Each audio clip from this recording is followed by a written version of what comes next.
कोई अनहोनी जैसा लगे या धंधे पे कोई असर है। अब जो नहीं जानते अभी से मेरा चैनल है उसके ऊपर ओके करो, सब्सक्राइब करो और मेरे से जुड़े रहो। बहुत सारी बातें ऐसी बताई है मैंने जो आप कल्पना नहीं कर सकते हो। हजारों बातें अंदर डाली मैंने वीडियो के माध्यम से ताकि आप तक पहुँचे, आप उसका आनंद लो। कोई माइनस पॉइंट है तो उसको पढ़ाई के लिए, धंधे के लिए, घर की परेशानियों के लिए, मतलब बहुत सारी, जिसकी सगाई नहीं हो रहे, संबंध नहीं हो रहे, क्या कारण है क्या नहीं है, हाइट नहीं बढ़ रही उसके लिए मैंने बताया, पढ़ाई नहीं आ रही उसके लिए बताया, जॉब नहीं लग रहा है उसके लिए मैंने बताया, बहुत सारी चीज़ें बताई है। तो चैनल से जुड़े रहिए। देखिए, अगर किसी के भी घर में आपको थोड़ा अटपटा लगे, कोई अनहोनी जैसा लगे या धंधे पे कोई असर है, रात को नींद नहीं आ रही है, कोई बॉडी पेन रह रहा है, मतलब बीमार रह रहे हो, आपका शरीर ठीक नहीं रह रहा है, तो आप एक ज्ञान जरूर करना कि आपके घर में या आसपास में कोई काले भंवरे तो नहीं आ रहे। समझ में आ रहा है कि नहीं आ रहा है? अगर ऐसी कोई स्थिति बन रही है या काले भंवरे आ रहे हैं तो आप हमें थोड़ा कांटेक्ट करना। मैं आपको कोई न कोई ऐसी साधना बताऊंगा कि वो समस्या आपकी सॉल्व हो जाएगी। समझ में आ रहा है कि नहीं आ रहा? मतलब चाहे धंधे पे असर हो, चाहे खेती पे असर हो, चाहे कोई गाय भैंस रख रहा है, वो दूध मतलब जितना देना चाहती वो नहीं दे पा रही है और जल्दी से दूध से चली जाती है, मतलब बहुत सारी समस्याएं होती है। किसान भाइयों को बहुत सारी समस्याएं होती है। तो अगर कोई समस्या ऐसी हो तो मुझे ज़रूर मैसेज छोड़ देना। मैं आज नहीं तो 10 दिन नहीं तो 15 दिन बाद में भी आपको मैं वापस मैसेज पे कोई न कोई जवाब दे दूँ, क्योंकि कॉल तो मैं सबका अटेंड नहीं कर पाता। मेरी कुछ मजबूरियाँ होती है कि इतने फ़ोन में अटेंड नहीं कर सकता। कभी कभी हाथ में होता है फ़ोन तो मैं अटेंड हो जाता है, कभी नहीं होता, मेरी मजबूरी होती है। और दूसरे नंबर मैं आपको एक और प्रार्थना करना चाहता हूँ। शायद मुझे अभी भाई साहब ने बताया, यहाँ पे मैं शायद 2 या 3 साल पहले यहाँ पे नज़दीक में कहीं सत्संग में आया था। मैं वो तालाब के पास में बांध की वो है ना, हाँ पता नहीं किन के घर पे आया था मैं, है ना, आया ना, हाँ शायद वो भाई साहब ने बताया था मुझे, अभी याद दिलाए। तभी इन लोगों ने बोला था, ये गाड़ी में आ रहे थे, तब बोला गुरुजी इस रास्ते में आए हुए हैं, मतलब कहीं कहीं सत्संग में आए हुए हैं। मैंने बोला भाई पता नहीं यार, तुम जानो, मैं तो इतना याद भी नहीं रहता मुझे। हाँ, तो वो 1.5 किलोमीटर दूर ही है बोलते हैं यहाँ पे। तो वहाँ पे मैं आया था उनका गृह प्रवेश में। एक मेरी प्रार्थना रहेगी, किसी के भी कोई भी प्रॉब्लम्स हो, कोई भी समस्या हो, आप भगवान के विश्वास को मत छोड़ो। आप अगर आस्था रख रहे हो तो पूरी रखो। कहते हैं कि नारद जी है ना, नारद जी भगवान शंकर के दरबार जाते हैं कैलाश, और नारद जी शंकर भगवान और मां पार्वती बड़े प्रेम से, आवाज मत कीजिए, बड़े प्रेम से बैठे, और नारद जी को यह बात अच्छी नहीं लगी कि ये दोनों जना इतना प्रेम क्यों बैठा है, इतना प्रेम क्यों रेवे। तो जाए और महादेव जी को बोलते हैं नारद जी कि नारद जी बोले कि भगवान मैं आप दोनों के बीच में अगर झगड़ा करवा दूं तो?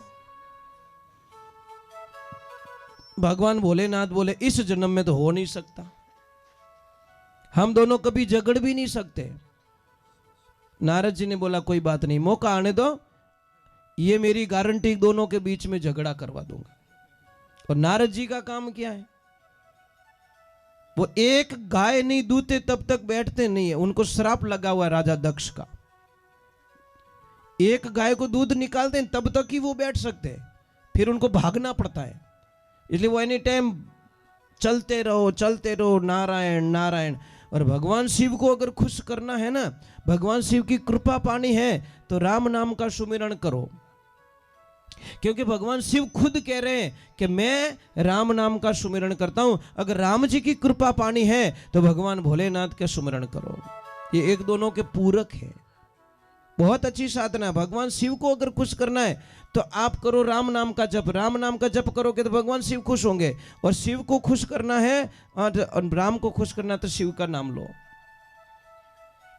तो अब देखो वक्त बीत जाता है। एक दिन जाते नारद जी, माँ पार्वती जी लकड़ी लेने के लिए गए और जाके बोले मैया कैसे हो? कि गुरुदेव मैं बहुत अच्छी हूँ।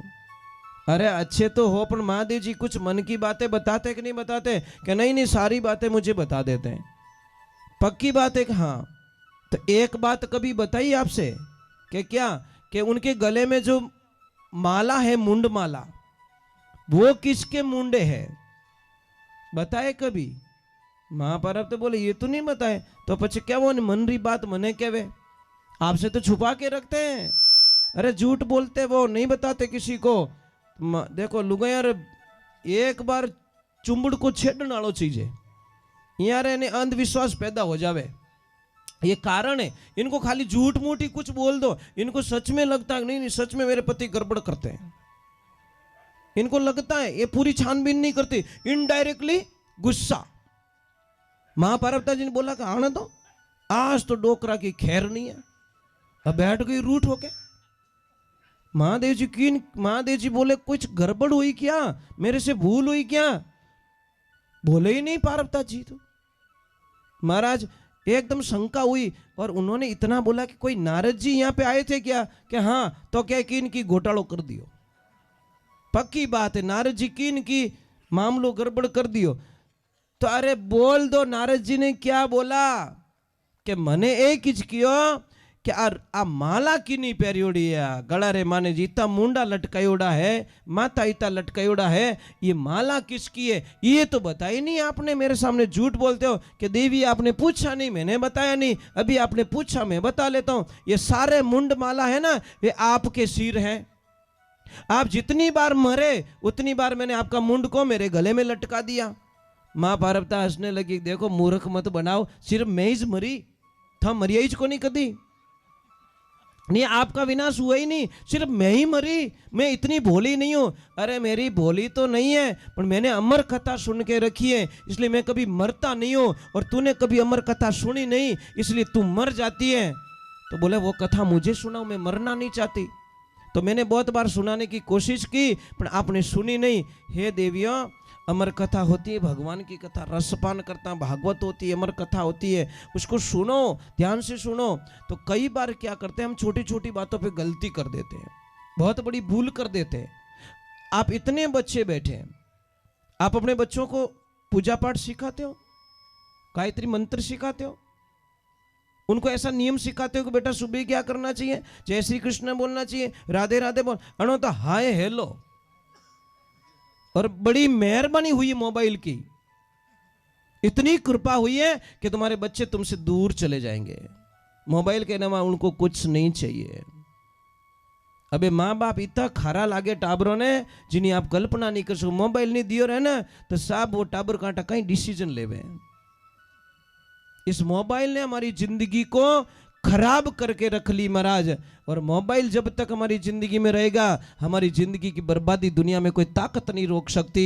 क्योंकि ये आया हमारी लाइफ में, बोलता मैं ना तो सोने दूंगा, ना तुझे खाने दूंगा, ना तुझे सच बोलने दूंगा, मैं तेरी जिंदगी को रोड पे लाके खड़ा कर दूंगा।